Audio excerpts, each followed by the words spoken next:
Travailleurs du sexe, travailleurs agricoles ou domestiques, les millions de travailleurs forcés du secteur privé génèrent 150 milliards de dollars, environ 110 milliards d'euros de profits illégaux chaque année dans le monde. 2/3 de ces 150 milliards proviennent de l'exploitation sexuelle à des fins commerciales, le reste se répartissant entre le travail domestique et l'agriculture.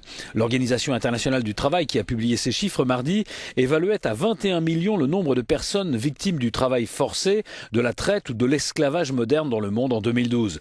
Toujours selon ces chiffres de l'OIT, en 2012, la région Asie-Pacifique représente le plus grand nombre de travailleurs forcés, mais c'est en Occident que les bénéfices du travail forcé sont proportionnellement les plus importants. On trouve le travail forcé dans un grand nombre de secteurs privés, en plus du sexe, des travailleurs domestiques et de l'agriculture, la construction, la production manufacturée et les mines sont aussi des secteurs concernés.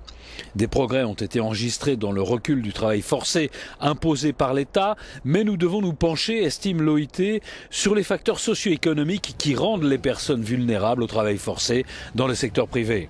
Selon l'organisation, 44% des victimes du travail forcé sont des migrants. L'OIT, qui regroupe des représentants des employeurs, des syndicats et des gouvernements, est d'autant plus inquiète que sa convention sur le travail forcé date de 1930. Elle avait pour but à l'époque de lutter contre les mauvaises pratiques des États dans les colonies. Un travail pour adapter au secteur privé cette convention est donc indispensable.